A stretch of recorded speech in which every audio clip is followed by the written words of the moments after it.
Assalamualaikum warahmatullahi wabarakatuh. Kembali lagi ke channel Duduk Sila bersama gua Kuping dan ini Bang Johnson, Johnson. yang badannya badannya selalu kayak betis apa? Betis lo. Lala. Kali ini gua mau ngerasa begini, Bang.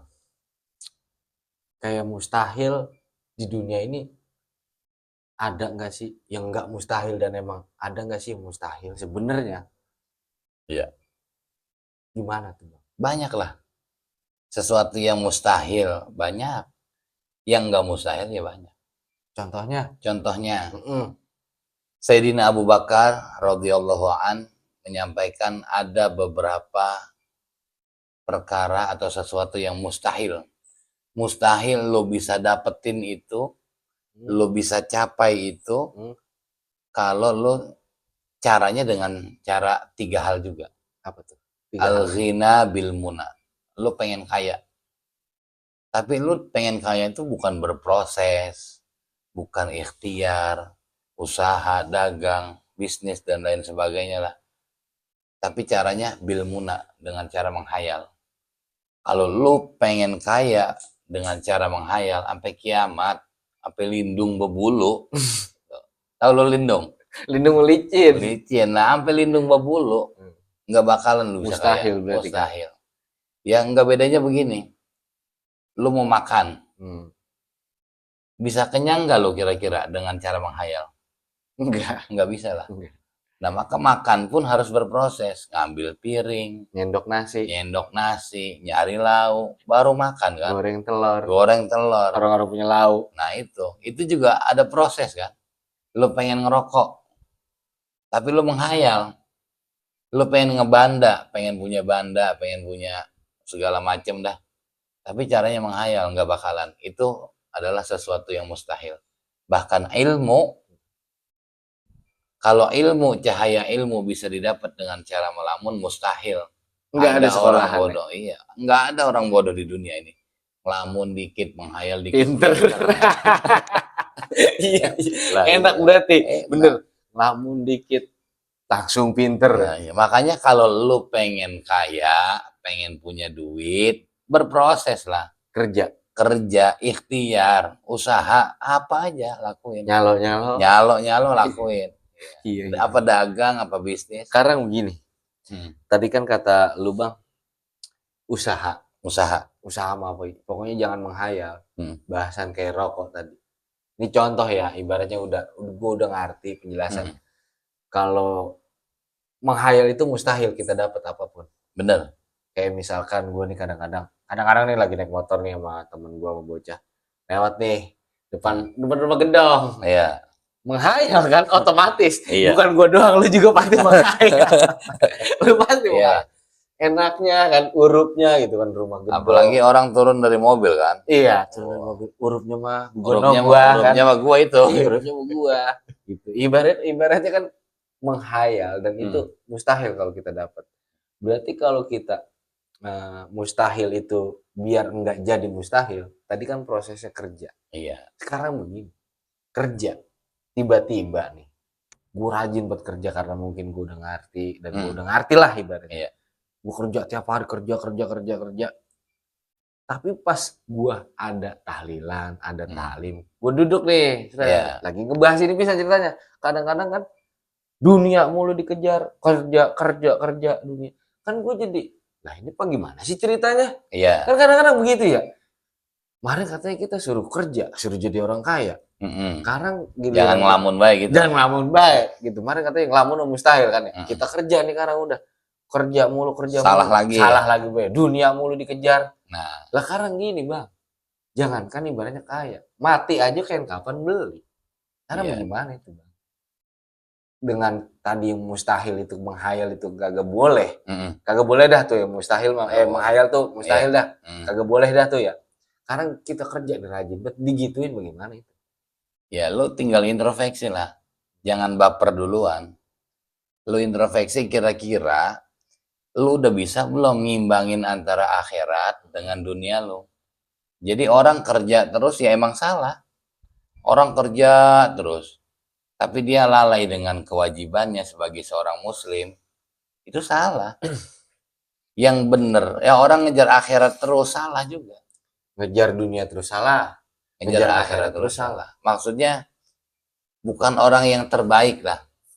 Ya, bukan orang yang terbaik itu orang yang ngejar dunia terus kemudian ninggalin akhirat. Dia usaha, dagang dan lain sebagainya, pulang dari PT, habis dari PT dagang juga, ngaji kagak, sholat ya bablas semua. Itu bukan orang terbaik. Pokoknya duit terus udah nyari dah tuh. Dan juga bukan orang terbaik itu orang ngejar akhirat terus ngaji aja kerja. Ngaji, sholat sunnah, ngaji, sholat sunnah. Nah itu bukan orang terbaik. Sebab begini, yang terbaik itu orang yang bisa menyeimbangkan antara dunianya dengan akhiratnya. Aktivitasnya, dagangnya, ikhtiarnya dikerjakan, kewajibannya nggak ditinggalin. Itu adalah orang yang terbaik. Karena maaf ya, ibaratnya kayak Nabi kita Rasulullah Muhammad Shallallahu Alaihi Wasallam. Allahumma sholli alaihi. Aduh, gue bisa ya Allah. Gue bisa ya Allah. Makasih. Iya, ibaratnya nih gue lanjut nih ya. Ibaratnya Nabi aja, ibaratnya dia mencontohkan dia Nabi mah sekelas Rasulullah. Ngapain sih dagang? Semuanya udah disediakan oleh yang Maha Kuasa kan. Tapi emang suri tauladan yang baik buat panutan umatnya. Dia juga dagang kan. Kayak misalkan dunia mulu dikejar. Cuman kan kadang-kadang orang buset.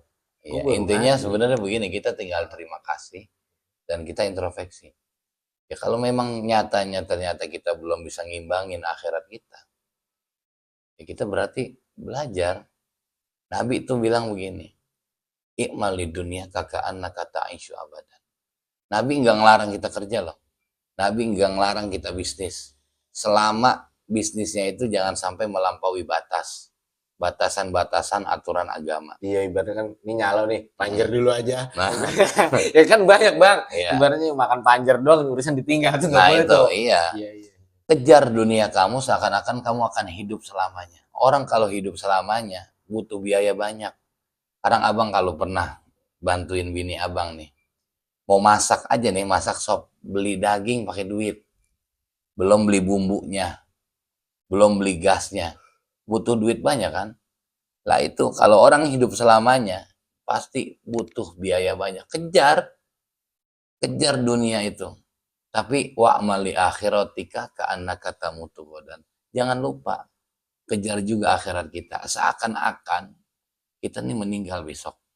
Artinya begini, ketika misalnya kita subuh kesiangan bang, kita bangun jam 8. Bukan berarti subuh itu lewat. Tapi langsung kita harus buru-buru qadha tuh. Takut kenapa? Kalau Allah takdirkan kita hari itu meninggal, ya naudzubillah kita dalam keadaan belum sholat subuh. Nah itu. Jadi kalau kata guru, usoli usaha. Usolinya juga dikerjain, usahanya juga dikerjain. Kerjanya juga. Itu namanya imbang. Jadi kalau abang besok dengar ceramah dunia mulu, ya itu adalah bagian dari mengingatkan. Ya, bahkan dalam surah Al-Qasas ayat 77, di situ Allah Subhanahu wa taala berfirman, "Wabtaghi fima ataqallahu darul akhirah wala tansa nasibaka minad dunya." Wabtaghi, dan carilah pahala. Fima ataqallahu darul akhirah. Dengan apa yang Allah berikan kepada kita. Kita diberikan kesehatan, gunakan kesehatan itu untuk cari pahala. Kita dikasih, dititipkan rezeki, gunakan rezeki itu sebagian buat mencari pahala. Apapun yang Allah beri buat kita, pergunakan buat nyari pahala. Tapi ingat, wala tansa nasibaka minad dunya. Kita nggak boleh ngelupain bagian kita di dunia. Nggak beda kayak tadi. Di hadis Nabi, kita intinya kudu ngimbangin dunia kita imbang, akhirat kita imbang. Sebab begini bang, orang yang beruntung itu adalah mantarokad dunia qabla an tatruka. Orang yang sudah meninggalkan dunia sebelum dunia itu meninggalkan dia. Tuh, bagaimana tuh? Bingung saya. Coba. Orang yang beruntung itu adalah orang yang mampu meninggalkan dunia sebelum dunia itu meninggalkan dia. Kita kan kemungkinan begini bang. Kalau kita mati, berarti kita ninggalin dunia. Atau ada orang masih hidup, dia udah bisa meninggalkan dunia. Artinya apa?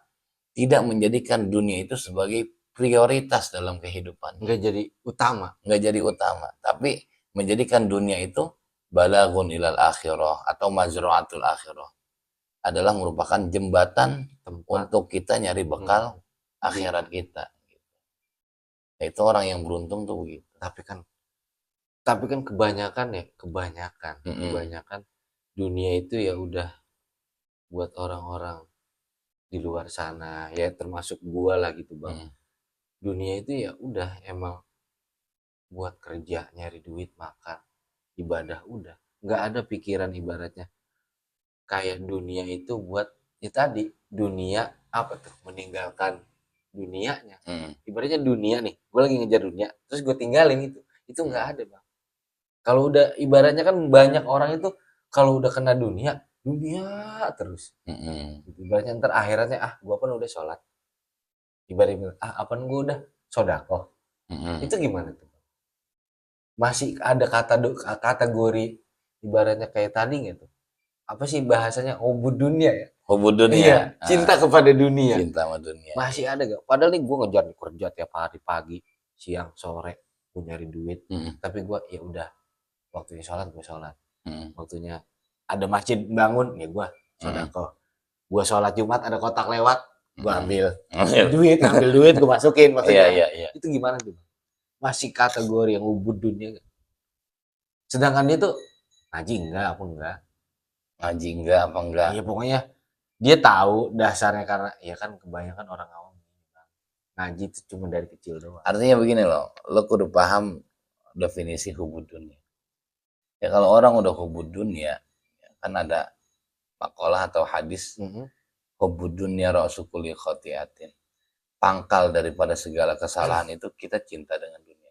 Orang kalau udah cinta dunia, ya berarti dia hanya menjadikan dunia itu sebagai tempat berfoya-foya, tempat bersenang-senang, sehingga ada sifat, bahasa kerennya sifat hedonis. Hedon pisan. Hedonis itu sifat yang nggak mau diatur. Iya. Hidup gua, yang dibakar gua, yang nggak sholat gua, yang disiksa gua. Nah itu namanya diawali daripada hubud dunia. Hilang rasa ingat dengan akhiratnya. Gitu. Makanya balik lagi kita dia. Kita hidup nggak selamanya di dunia. Tadi kata lu bang, kejarlah dunia sebanyak mungkin ketika kita mengejar dunia. Dan ada kata-kata kayak konglomerat di kita di Indonesia. Muslim itu harus kaya. Kaya itu kan dengan cara bekerja. Ketika kita di dunia. Cuman ketika kita balik lagi tadi, ketika kita ingat akhirat, ingatlah kalau bahwa besok, dan bukan besok dah, kita bangun tidur kita bakal mati. Itu buat apa ya? Tolak ukur buat kita. Ya udah, kita juga harus ingat akhirat. Ya makanya kita kan harus begini. Kita tuh dekat banget sama kematian bang. Dekat. Idza janna 'alaikal lail fahal ta'ishu ilal fajr. Ketika malam hari ini kita masih bisa ngobrol, masih bisa berjumpa dengan anak kita, istri kita. Fahal ta'ishu ilal fajr. Apakah kamu bisa menjamin besok pagi kamu masih hidup? Fakam min sahihin mata bi ghairi illah. Berapa banyak orang yang sehat, bugar, nggak sakit, tiba-tiba tapi meninggal dengan tanpa sakit. Contoh, sehat banget mau berangkat kerja, tiba-tiba Allah takdirkan kecelakaan dan meninggal. Kita dekat dengan kematian. Tapi wakam min saqimin asyahina minad dahar. Berapa banyak orang yang bertahun-tahun sakit di rumah sakit, tapi masih hidup. Artinya umur itu rahasia Allah.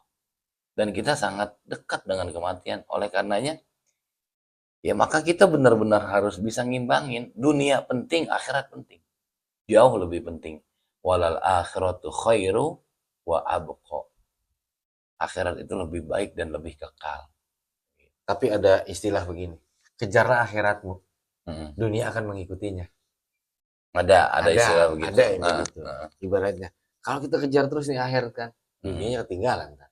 Iya. Kalau kita kejar dunia terus, akhiratnya udah pergi jauh. Oh, iya. Sedangkan Kalau kita kalau di kelas kita mah Bang ah, ah, ah, belum bisa sih. belum bisa. Belum. Ya kadang kita ngejar dunia, ngejar akhirat terus nih. Terus kita pengen ngerokok. Pergi ke warung. Bang, Ngutang. saya beli rokok. Saya bayar pakai Fatihah ya. Iya, iya, iya. Pakai duit lah. Dikata orang stres kita. Iya nih. Ini orang Al-Fatih. Ustadz gila ini kan. Ustaz, gue mentang-mentang Ustadz yang beli Nah, makanya rokok gue dibayar lah Ustadz Al-Fatihah. emang kudu kerja. Ya nyalo-nyalo dikit juga boleh. Iya, Ustadz nerima panjer gak boleh. Lah, iya. Ustadz nerima panjer boleh lah. Emang Ustadz gak ngerokok. Ntar kita bahas percaloan. Percaloan dah nanti. Pasti banyak Pak yang request hukum percaloan itu gimana. Karena ada sebagian Ustadz kadang-kadang nyalo. HPG sokan nyaloin loh. Iya. Terus Tapi Bang, jangan nyaluin Ustadz lo. Maksudnya gue dicaloin nih. ya itu Pak. Ya kalau misalkan keduanya ibaratnya deal mah gak apa-apa Bang. Boleh bagi dua lah. Ya, boleh, iya. Ya intinya berarti kita dunia penting, akhirat penting. Jangan kita kejar mulu akhirat karena kita tinggalnya di dunia. Iya benar. Jangan dunia mulu karena kita pasti ke akhirat. Nah, ya sekarang artinya begini Bang. Nah, Ya kita tuh jangan terlalu berharap sama manusia dah. Gitu. Iya. Orang manusia tuh sedermawan-dermawannya, seloyal-loyalnya manusia. Sebaik-baiknya manusia tetap dia tuh punya sifat bosan. Nih Abang sekali, 2 kali, 3 kali, 4 kali minta rokok sama saya. Saya masih kasih. Tapi kalau sampai sebulan minta rokok sama saya, lah gedeg saya. Tuh. Itu manusia. Gitu. Jadi jangan terlalu berharap sesuatu itu dengan manusia. Tapi perintahnya berharaplah kepada Allah yang pintu rahmatnya selalu terbuka. Allahu yaghdabu in tarakta su'ala. Allah itu enggak senang. Allah itu benci sama hambanya yang enggak mau minta. Kita kan disuruh minta. Ud'uni astajib lakum. Mintalah kepadaku, pasti akan aku ijabah. Jadi kalau kita doa, sholat itu doa, disuruh doa kita. Minta. Ibaratnya ngajuin proposal Bang. protes sama Allah. dengan cara Gitu. Ya Allah, sholat, saya udah ikhtiar. berdoa. Gitu. Engkau yang tahu saya, yang menjamin saya.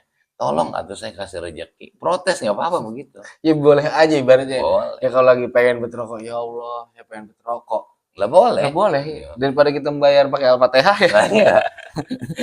Kulo udah Kulhu. kata rokok Samsul. Nah, Iya. Nuker beras pakai kulhu. Iya, orang punya ayam. Nah, iya. Dia kalau nggak dibilang stres mah. Iya. Ini Ustadz udah mulai stres ini. Iya, karena kalau bicara lagi jangan berharap kepada manusia dan bersandar banget sama manusia dalam artian manusia itu bos, pimpinan, orang kaya, teman kita yang kaya. Jangan berharap banget lah. Tapi kadang-kadang kan kita begini, Bang. Ketika kita ketemu orang, baru ketemu. Dalam artian baru ketemu ini bukan baru ketemu pisan. Iya. Udah baru beberapa bulan. Kita nilai orang itu. Kita setiap orang kan pasti menilai dan bisa menilai, Bang. Kita menilai, wah ini orang baik. Orang baik nih. Ibaratnya. Dermawan nih orang.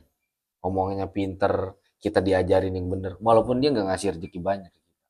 Tiba-tiba besoknya di belakang kita itu anjing banget. Anjing banget. Kita dibalikin Bang. Ibaratnya.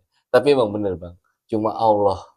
Ibaratnya ya Allah mah nggak pernah salah. Tapi emang udah watak manusia sih. Manusia itu bakal seneng sama orang yang berbuat baik sama dia.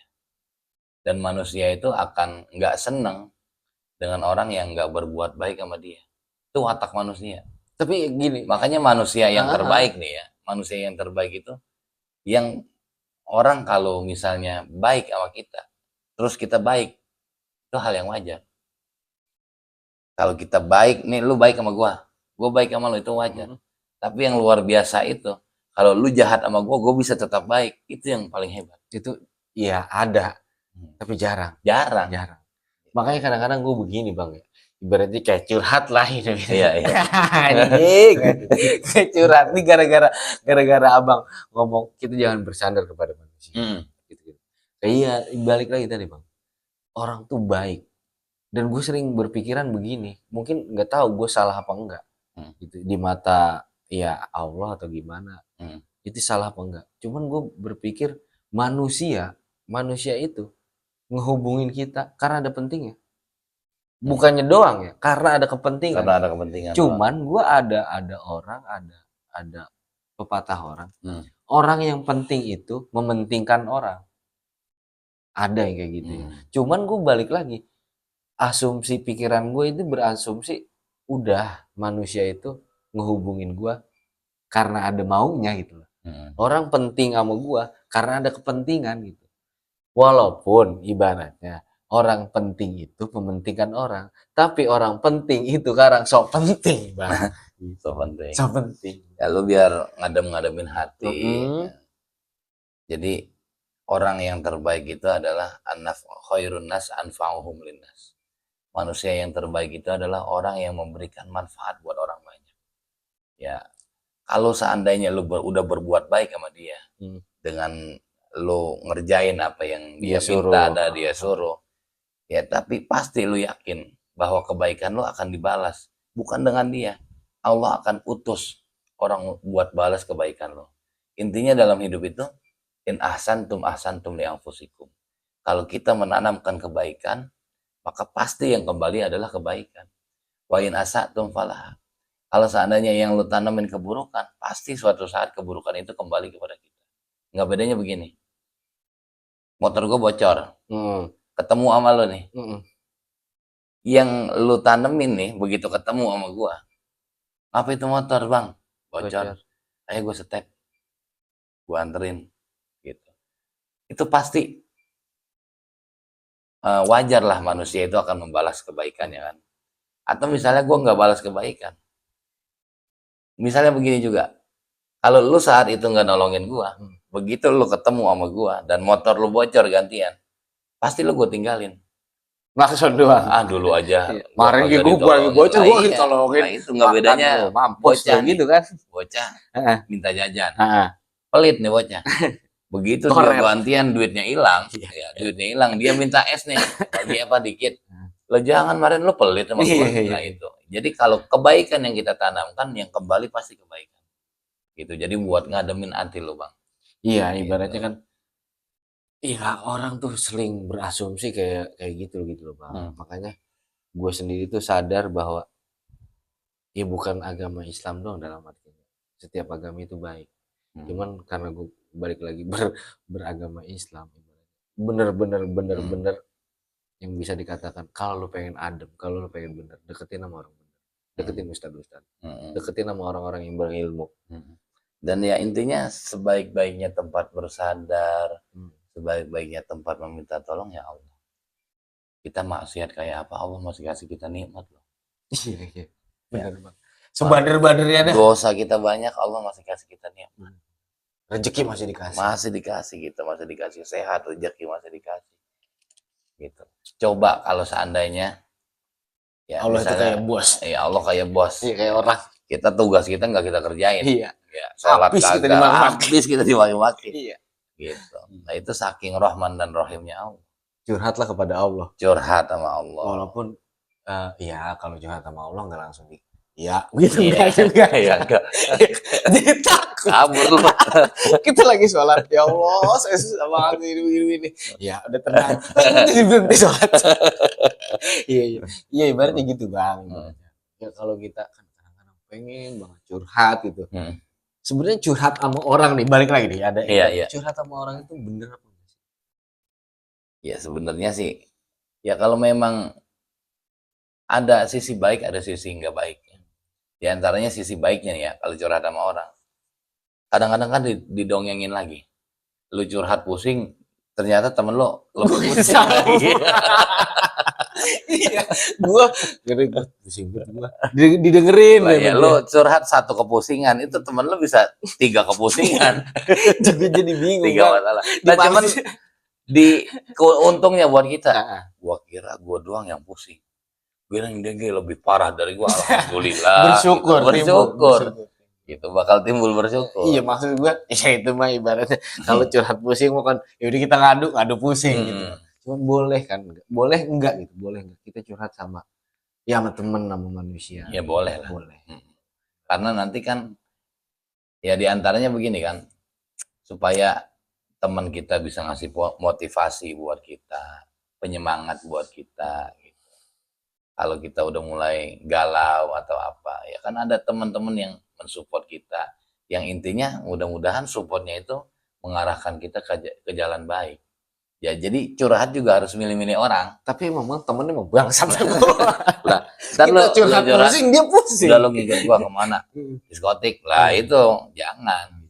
Gitu. Kita milih-milih juga siapa orang yang tepat buat kita curhat nih. Gitu, yang bisa mengarahkan kita. Setidaknya ya minimal banget motivasi buat kita lebih baik lagi. Gitu.